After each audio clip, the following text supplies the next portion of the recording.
Al had watched civilizations die for longer than most species had existed. He was a historian of the Dominion, and his people had been keeping records since before the first human ancestor climbed down from a tree. In his long life, he had documented the fall of empires, the extinction of entire races, and the quiet surrender of worlds that simply gave up hope. He thought he had seen everything. He was wrong. The observation station hung in the cold darkness of space, orbiting a world called Threshold 9. It was a small planet, not particularly beautiful or rich in resources, but it sat at the edge of contested territory, and that made it valuable. The humans had built a colony there called New Canton. 40,000 people lived in its cities and farms. They had schools and hospitals and parks where children played. They had built something worth keeping. The hegemony wanted it gone. Al stood at the viewing window of his station and watched the fleet emerge from faster-than-light travel. 200 warships spread across the darkness like a swarm of metal insects. Each one was built for conquest. Each one carried enough firepower to turn a city to ash. They had conquered over 300 worlds in their time, and they had never lost a planetary siege. Not once in 600 years. The humans had 3 frigates. Al activated his recording devices and began his documentation. This was his purpose. The Galactic Archives required records of every species' final moments. It was important work, preserving history even when that history was painful. He had done this many times before. He knew how it would end. The commander broadcast his demands across all frequencies. His name was Warlord, and his voice carried the weight of absolute confidence. He gave the humans 1 hour to surrender. He promised that resistance would be met with total destruction. He told them that their ships would be broken and their colony would burn. Al expected the humans to negotiate. Most species did when they faced certain death. They would beg for mercy or ask for terms or try to buy time. Some would simply go quiet as despair took hold of them. Instead, a woman's voice answered the warlord. Her name was Captain Lisa Vance, and she commanded the human defense forces.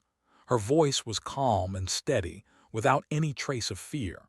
She told Warlord that his demands were rejected. She told him that New Canton would not surrender. She told him that if he wanted this world, he would have to come and take it. Al felt something stir inside him. He had heard defiant words before. Dying species often spoke bravely when death was still distant, but there was something different in this woman's voice. It was not the desperate courage of someone who had nothing left to lose. It was something else entirely. He opened a private communication channel to the human flagship. He identified himself as a neutral observer and explained his purpose. He told Captain Vance that he was there to document what was about to happen. She laughed. It was not the laugh of madness or despair. It was genuine amusement, as if Al had told her a good joke. She thanked him for being there and said she was glad someone would tell the story. Then she said something that would stay with him for the rest of his life. "Make sure you get the good parts," she said. The fleet began its approach. Their formation was perfect, practiced over centuries of conquest. Heavy battleships formed the core, protected by screens of destroyers and support vessels. Carriers hung back, ready to launch fighters when the time came. It was a machine built for war, and it had never failed. The 3 human frigates moved to intercept. Al studied their names in the sensor data: the Defiance, the Last Word, the Borrowed Time. They were old ships built for patrol duty rather than fleet combat. Their weapons were outdated. Their armor was thin. Against the Armada, they were nothing more than targets. But they did not run. On the surface of Threshold 9, the colony of New Canton prepared for invasion. Al switched his sensors to ground view and watched the humans work. Soldiers took up positions along defensive lines. Civilians packed into evacuation shelters. Engineers worked frantically to reinforce power stations and communication towers. He saw fear in their faces. They were not blind to what was coming. They knew the numbers, they knew the odds, but they kept working anyway. A young soldier caught Al's attention. She was perhaps 20 years old, barely an adult by human standards.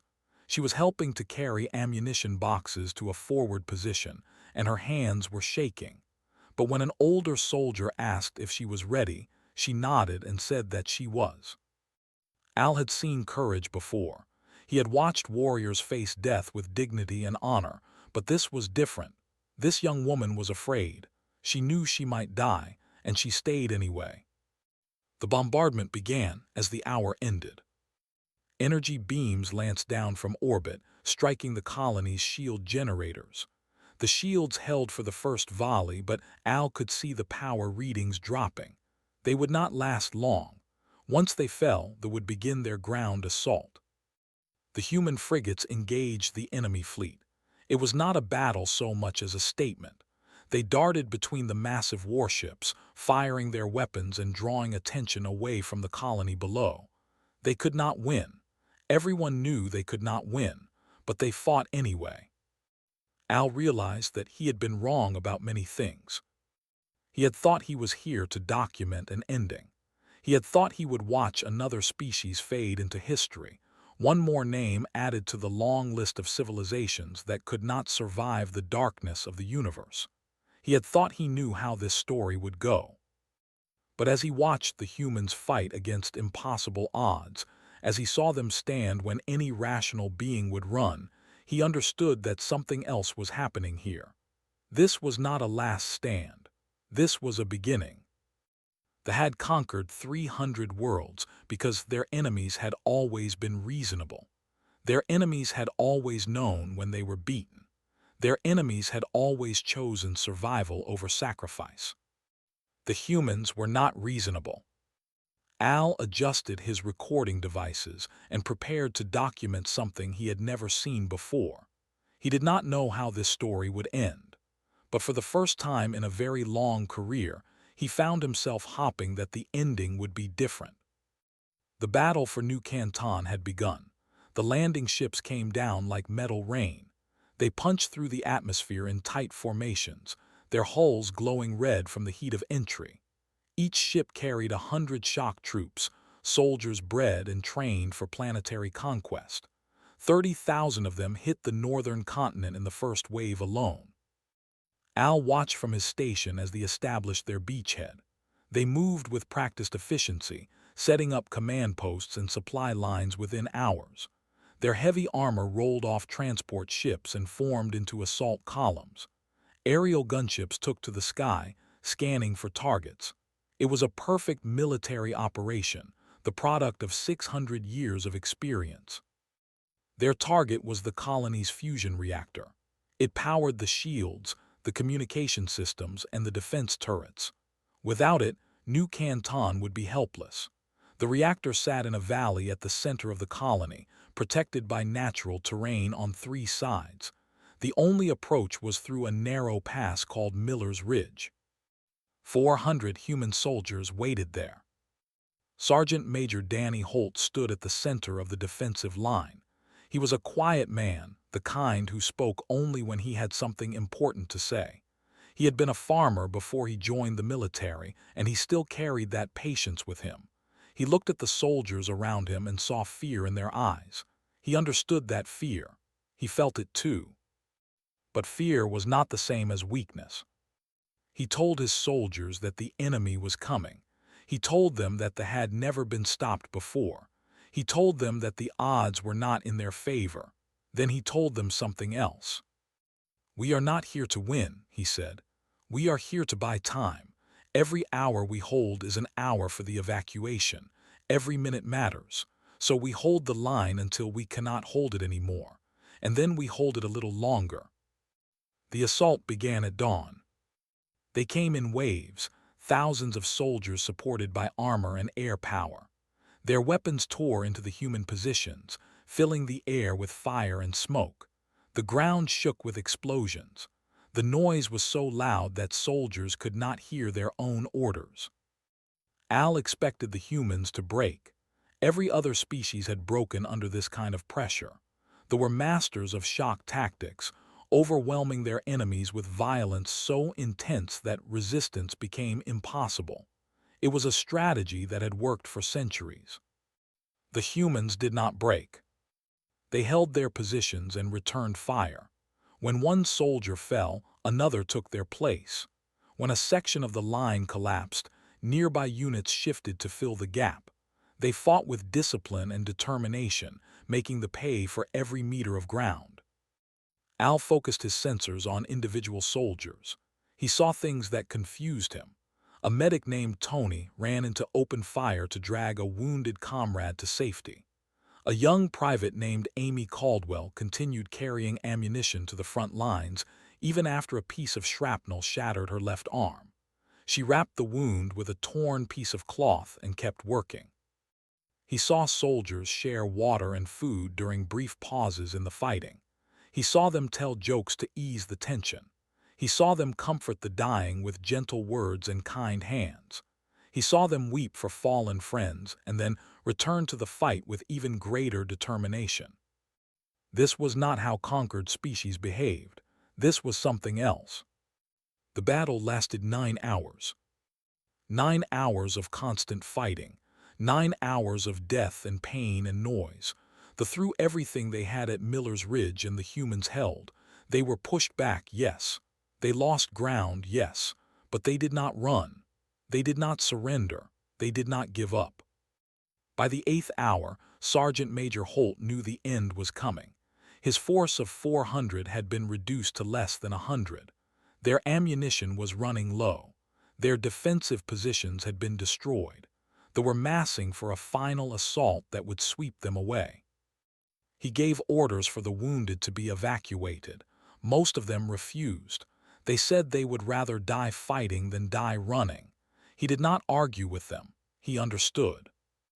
The final assault came like a wave crashing against rocks. 2,000 shock troops charged the human positions, supported by everything the enemy had left. The ground itself seemed to tremble under their advance. Holt waited until the enemy was deep inside the pass. He waited until they were committed, unable to retreat. He waited until the moment was right. Then he pressed the button. The explosives had been placed weeks ago, buried deep in the rock walls of Miller's Ridge. They were meant for exactly this moment. The detonation was enormous, a wall of fire and stone that collapsed the ridge itself. 2,000 soldiers disappeared beneath tons of falling rock. The pass was sealed. Sergeant Major Holt died in the explosion. So did the soldiers who stayed with him. They knew what they were doing. They made the choice anyway. Al sat in silence for a long time after the dust settled. He had witnessed sacrifice before. He had seen soldiers die for their people. But this was different. These humans had not died because they had no choice. They had died because they believed their deaths would mean something. They had traded their lives for time, and they had done it willingly. Holt's final transmission reached the colony's command center just before the explosion. It contained only one message, meant for a daughter he would never see again. "Tell her I didn't run." They regrouped and found another path to the reactor. They lost 6 more hours doing it. 6 hours that the humans used to strengthen other defenses. 6 hours that gave evacuation ships time to launch. 6 hours that changed everything. Al began to update his report. He deleted the section about documenting humanity's extinction. He was no longer sure what he was witnessing, but it was not an ending. It was something far more dangerous. The humans had shown the something they had never seen before. They had shown them that some things were worth dying for, and they had shown them that there were people in the universe who would not count the cost. The battle for New Canton was just beginning. Captain Lisa Vance stood on the bridge of the Defiance and watched the fleet move through the darkness. 200 warships filled her tactical display, each one marked in red. Her own forces showed as 3 small blue dots against that sea of enemies. The math was simple. The math was terrible. She smiled anyway. They had been conquering worlds for 600 years. They had developed tactics and strategies that worked against every species they had ever faced. They knew how to break enemy formations. They knew how to cut off retreat. They knew how to crush hope. They were very good at what they did. But they had never fought humans before. Vance had spent 6 months studying, though. She had read every report, analyzed every battle, and learned every pattern in their tactics. She knew how they thought. She knew what they expected. And she knew their weakness. They believed in hierarchy. Their fleets operated around command vessels that coordinated everything. When the flagship gave orders, every ship obeyed without question. It was efficient. It was disciplined. It was also a vulnerability. She called her 2 fellow captains on a secure channel. Commander Park commanded the borrowed time. Commander Rachel Stone commanded the last word. They were both young, both talented, and both completely aware that they were about to do something insane. "Here's the plan," Vance said. "We're going to charge straight at them." There was a moment of silence, then Park laughed. "Straight at 200 ships," he said. "With 3 frigates, that's your plan." "They won't expect it," Vance replied. "No rational enemy would do this. Their formation is designed to catch ships that try to run or flank. They have no answer for an enemy that attacks head-on." Stone spoke up. "We'll be destroyed." "Probably," Vance agreed. "But we'll hurt them first. And every ship we destroy is one less ship bombing the colony. Every hour we keep them busy is an hour for our people on the ground." The captains were silent. They understood what she was asking. She was asking them to die. Park was the first to answer. "The borrowed time is ready. What's my target?" Vance felt something tighten in her chest. "The flagship. Warlord commands from the center of the formation. If we take him out, their coordination falls apart." "A direct assault on a battleship," Park said. "That's suicide." "Yes." "Good. I'd hate to die for something small." The plan was simple because it had to be.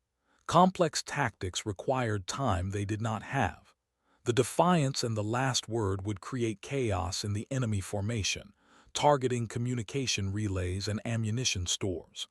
The borrowed time would punch through to the flagship and destroy it by any means necessary. Al watched the 3 frigates accelerate toward the fleet. He thought he was witnessing a final act of desperation, a futile gesture by a doomed species. He was wrong. The formation held firm as the humans approached. Warlord broadcast a message calling them fools and promising a quick death. His voice dripped with contempt. He had crushed larger forces than this. 3 frigates were nothing. The frigates entered weapons range and opened fire. They did not target the largest ships. They did not attack the most obvious threats. Instead, they aimed at the small relay stations that connected the command network. These were lightly armored and often ignored in battle. They had never needed to protect them because no enemy had ever survived long enough to exploit the weakness. The first relay exploded, then the second, then the third. Confusion spread through the fleet. Ships lost contact with their command vessel. Coordination broke down. Units that had operated as one began to act independently, sometimes getting in each other's way. The borrowed time accelerated to maximum speed. Commander Park watched the flagship grow larger in his. The battleship was enormous, a mountain of metal and weapons. Its defensive guns turned toward him, filling space with deadly fire. His ship shook as energy beams tore through the hull. He did not slow down. His crew understood what was happening. None of them tried to stop him. None of them asked to be evacuated. They had volunteered for this mission knowing what it meant. They had made their peace. The borrowed time struck the flagship at full speed. The collision was catastrophic. The frigate's reactor detonated on impact, releasing energy equivalent to a small sun. The flagship came apart in a ball of fire and debris. 17 nearby ships were caught in the explosion, their hulls torn open by the blast wave. Warlord died without ever understanding what had happened. Al stared at his displays in disbelief. He had seen ramming attacks before, but only as accidents or final acts of desperation. This had been planned. This had been calculated. The humans had traded one ship for 18, and they had decapitated the enemy fleet in the process. The Defiance and the Last Word continued their attack. They wove through the confused formation, striking targets of opportunity. They took damage. They lost crew members, but they kept fighting. By the time they reorganized, 41 of their ships were destroyed or crippled. The 2 remaining frigates were battered but still functional. They pulled back to a defensive position near the colony, daring the enemy to follow. Captain Vance broadcast on all frequencies. Her voice was calm and steady, just as it had been at the start. "We can do this all day," she said. Al detected something in the communications that he had never heard before. It took him a moment to identify it because it was so unexpected. Fear. They had lost a flagship. They had lost a warlord. They had lost 41 ships to an enemy they outnumbered 70 to 1. Their tactics had failed. Their confidence had cracked. They still had the strength to destroy the human forces. They still had the numbers, but something had changed. They no longer believed that victory would be easy. They no longer believed that the humans would break. For the first time in 600 years, they were uncertain. And in war, uncertainty was the beginning of defeat. The evacuation shelter lay deep beneath the colony, carved into solid rock by machines that no longer existed. It had been built as a precaution, a place where people could hide from natural disasters or equipment failures. No one had ever imagined it would be used to shelter children from an alien invasion. 3,000 of them waited in the darkness. The youngest were barely old enough to walk.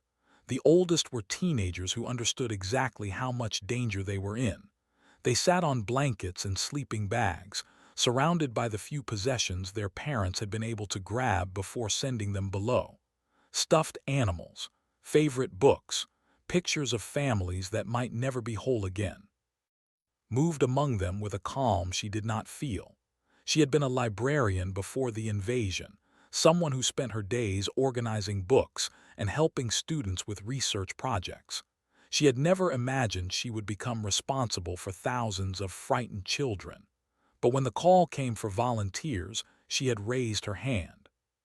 Someone had to take care of them. Someone had to keep them safe while their parents fought and died above. The shelter shook as another bombardment struck the surface. Dust fell from the ceiling. Some of the younger children began to cry, gathered them close and spoke in a gentle voice. "It's just thunder," she said. "Like a storm, storms pass, they always pass." She did not know if she was telling the truth. She said it anyway. Above ground, the colony was transforming. With most of the military forces gone, civilians were taking up the defense. Al watched them through his sensors, expecting to see panic and disorder. He saw something very different. A schoolteacher named Moss had organized the teenagers who were too young to fight but old enough to help. She led teams of them through the ruined streets, carrying supplies to defensive positions and helping to move wounded soldiers to safety. They were scared. They did it anyway. Ben Torres had been an engineer before he retired.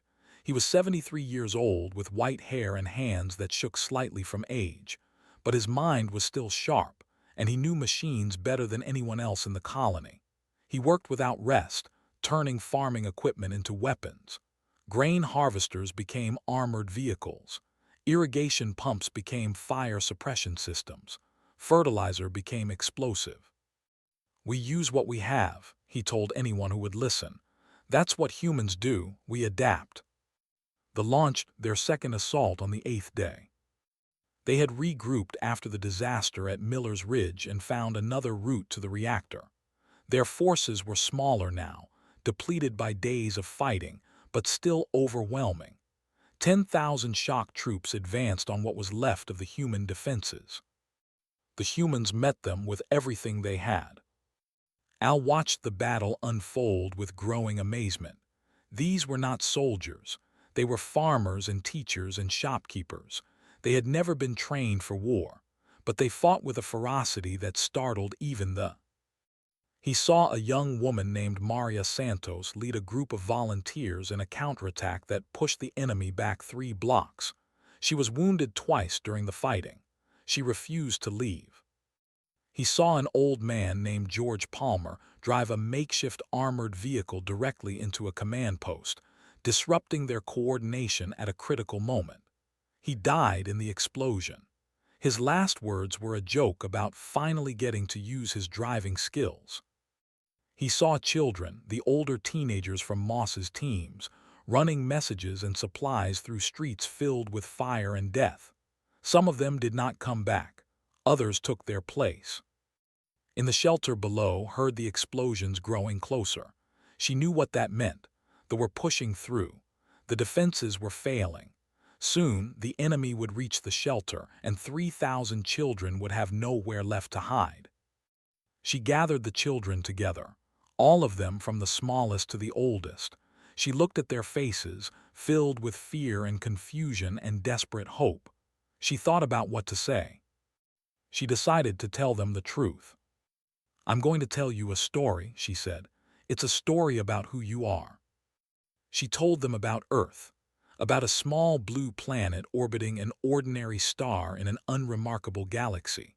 She told them about the people who lived there, long before anyone had dreamed of traveling to the stars. "Our ancestors were not strong," she said. "They did not have claws or fangs or armor. They were small and weak compared to the other animals around them, but they had something else. They had each other, and they refused to give up." She told them about ice ages that froze the world, about famines that starved entire populations, about plagues that killed millions, about wars that tore civilizations apart. Every time the humans survived, every time they rebuilt. "We crossed oceans in wooden boats," she said. "We climbed mountains that should have been impossible. We cured diseases that should have killed us all. And when we looked up at the stars, we did not see limits. We saw possibilities." The shelter shook again. Closer now kept talking. "Every single one of you comes from an unbroken line of survivors. Every ancestor you have, going back thousands of generations, lived long enough to have children. They faced dangers we cannot imagine, and they refused to die. That strength is inside you. It's your inheritance. It's what makes you human." A little boy raised his hand. He was perhaps 6 years old, clutching a worn stuffed bear. "Are we going to be okay?" he asked. Looked at him. She thought about lying. She thought about telling him that everything would be fine, that the danger would pass, that nothing bad would happen. But children deserved better than lies. "I don't know," she said honestly, "but I know that we will face whatever comes together, and I know that whatever happens, we will not give up. That's who we are. That's who we have always been." The children were quiet. Some of them cried. Some of them held hands, but none of them gave in to despair. Above them the battle raged. Around them the world fell apart. And in that dark shelter, 3,000 children learned what it meant to be human. The battle for New Canton lasted 11 days. Al counted them carefully in his records. 11 days of constant fighting. 11 days of death and destruction. 11 days that would change how the galaxy understood humanity forever. By the 10th day, the colony was ruins. Most buildings had been destroyed by bombardment or ground combat. The fusion reactor had been damaged beyond repair. The shields had failed completely. The 2 remaining frigates, Defiance and Last Word, drifted in orbit with barely enough power to maintain life support. Their hulls were more holes than metal. 90% of the human defenders were dead. They should have won. By every measure of military strategy, by every rule of warfare, by every historical precedent, the colony should have fallen. The numbers were too unequal. The resources were too limited. The situation was too hopeless. But New Canton did not fall. The humans kept fighting. When their weapons ran out, they used knives and rocks and bare hands. When their defensive lines collapsed, they formed new ones. When their leaders died, others stepped forward to take their place. They refused to surrender. They refused to break. They refused to accept the obvious truth that they had already lost. And on the 11th day, something happened that even Al had not expected.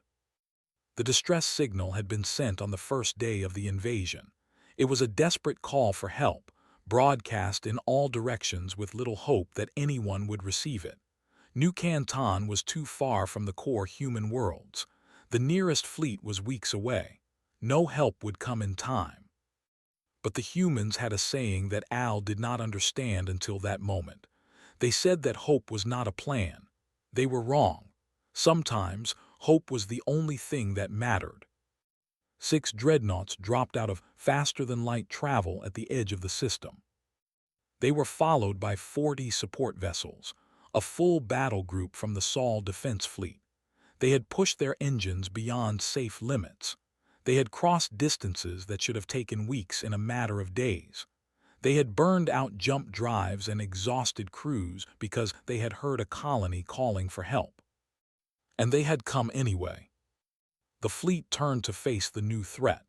They still had over 150 ships, more than enough to destroy the human reinforcements. But they hesitated. After 11 days of fighting, after losses they had never imagined, after facing an enemy that simply would not stop, they hesitated. The human battle group did not hesitate. Admiral Brooks commanded the relief force. He took one look at the tactical situation and gave a single order. Attack. No negotiations. No warnings. No mercy for the forces that had spent 11 days trying to destroy his people. The battle was short. They were exhausted. Their commanders were dead or demoralized. Their soldiers had lost the certainty that had carried them through 600 years of conquest. When the human dreadnoughts tore through their formation, they did not fight to the last ship as their doctrine demanded. They ran. For the first time in 6 centuries, a fleet retreated from a siege. Al watched them go. He watched them flee into the darkness, pursued by human ships that showed no interest in letting them escape. He watched the end of a legend that had terrified the galaxy for generations. Then he requested permission to descend to the surface. The colony was quiet when he landed. The sounds of battle had finally stopped. People moved through the rubble, searching for survivors and gathering the dead. The air smelled of smoke and blood and something else, something that took Al a moment to identify. Relief. He found Captain Lisa Vance sitting alone in what had once been a park. The trees were burned. The benches were shattered. But a small patch of grass had somehow survived, and she sat there looking at the sky. She was wounded. Her uniform was torn and stained with blood that might have been hers or might have been someone else's. Dark circles under her eyes spoke of days without sleep, but she was alive. Al approached slowly. He was not sure she would want to speak to him. He had come to document her death, after all. Instead, she looked up and smiled.